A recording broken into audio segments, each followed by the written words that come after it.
Halo semuanya, Assalamualaikum warahmatullahi wabarakatuh. Salam sejahtera untuk kita semua. Perkenalkan, saya Gogon Islami, salah satu mahasiswa dari jurusan Manajemen, Fakultas Ekonomi dan Bisnis Universitas Brawijaya. Saya sedang berada di semester 7, dan pada semester kali ini, saya diberikan kesempatan untuk mengikuti program Merdeka Belajar, Magang Merdeka di Bank Sinarmas, Unit Usaha Syariah, Cabang Malang. Pada kesempatan kali ini, saya akan memberikan gambaran hal-hal yang telah dan akan kami lakukan sebagai peserta magang.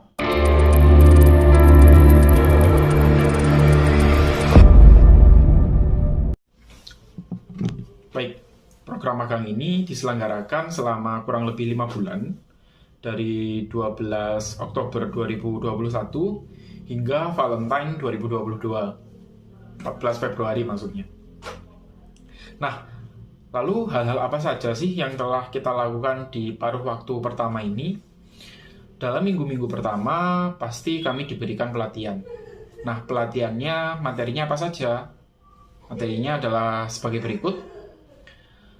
Nah, dalam materi itu ada pengetahuan tentang Simobi Plus, yaitu aplikasi M-Banking dari Bank Sinarmas. Ada juga alur proses pembiayaan haji, CIF dan rahasia bank, funding produk syariah. Lalu ada juga materi Know Your Customer, anti pencucian uang dan pendanaan terorisme. Ada materi tentang pendidikan dasar bank syariah. Ada materi tentang pengenalan bank secara umum, pengenalan kartu ATM Bank Sinarmas, lalu sosialisasi tentang anti fraud, dan yang paling penting adalah materi tentang ProHaj, yang mana menjadi job desk utama daripada magang ini sendiri. Nah, selain pelatihan tentang hard skill, yaitu pengetahuan maupun operasional perbankan pada umumnya, kami juga diberikan pelatihan soft skill, yaitu selling and negotiation skill. Nah, pelatihan tersebut dapat dilihat dalam cuplikan berikut.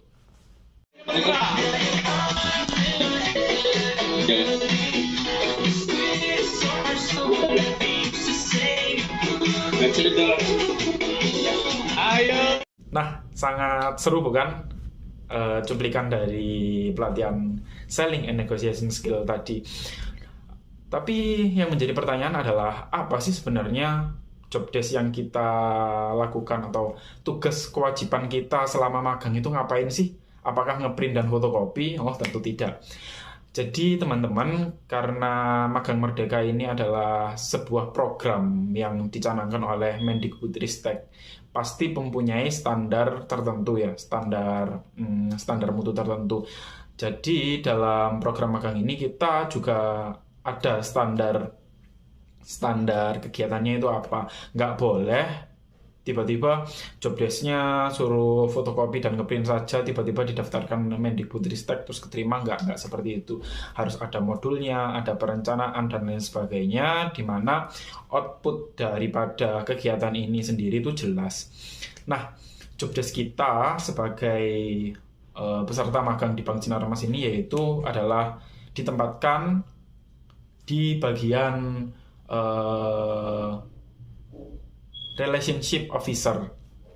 Nah, tugasnya apa? Tugasnya yang pertama mencari nasabah tabungan reguler. Itu kita sebutnya tabungan reguler, tabungan yang biasa digunakan untuk transaksional biasa itu. Lalu yang kedua mencari nasabah tabungan haji, atau kita menyebutnya RTJH, rekening tabungan jamaah haji. Nah,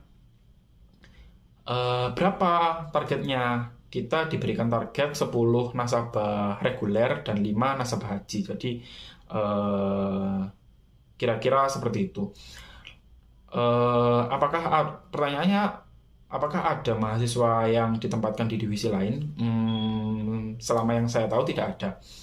Dari 49 peserta yang mengikuti program magang ini, kami ditempatkan di posisi yang sama, yaitu relationship officer. Itu tugasnya ya tadi mencari nasabah, singkatnya. Nah, yang menjadi pertanyaannya adalah bagaimana cara mendapat nasabahnya itu? Apakah kita dilepaskan gitu aja gitu? atau bahasa Jawanya dicul gitu. Enggak ya. Kita masih ada mentornya. Namanya kita mentor, orang yang membimbing kita dari Bank Sinarmas itu namanya mentor. Nah, satu mentor ini membawai 10 orang. Jadi 49 orang tadi dibagi dalam 5 kelompok. Dan saya kebetulan di kelompok B. Nah, mentoringnya kapan? Mentoringnya ya setiap hari, bimbingannya setiap hari. Tapi kita diwajibkan untuk datang ke kantor 2 atau 3 kali selama seminggu. Jadi jadwalnya selang-seling gitu antara kelompok A, B, C, D, E gitu. Selang-seling. Jadi Senin pagi kelompok A, Senin sore kelompok B gitu. Nah, sisanya kalau kita tidak ke kantor ya kemana? Ya ke lapangan, ke nasabah, cari nasabah, bangun kerjasama, atau melobi-lobi orang yang mempunyai relasi yang banyak begitu. Nah, lalu apa hal yang telah saya lakukan selama paruh waktu pertama ini? Yang pasti sama dengan teman-teman yang lain 48 lainnya, saya juga mencari nasabah.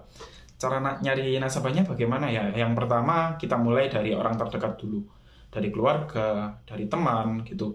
Setelah keluarga ataupun temannya habis, ya temannya keluarga, temannya teman kita gitu. Kita tawari dengan apa ya? Kalau di penelitian namanya metode penelitian snowball sampling gitu. Jadi nyalur gitu. Ya kurang lebih seperti itulah. Saya juga telah mendatangi seperti kelompok-kelompok yang religius, misalnya Muslimat NU di wilayah rumah saya, lalu lingkungan-lingkungan tempat saya tumbuh, misalnya SD saya, SD, SMP, SMA, maupun tempat saya KKN dulu. Lalu ada lagi penjalin kerjasama dengan bank perkreditan rakyat yang syariah seperti itu dan lain sebagainya. Ya kurang lebih cara-cara normal untuk menggait nasabah begitu.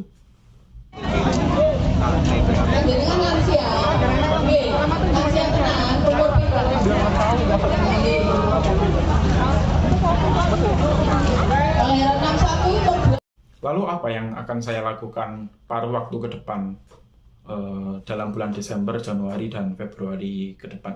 Nah, yang pasti saya akan sama mencari nasabah, tapi caranya sudah berbeda.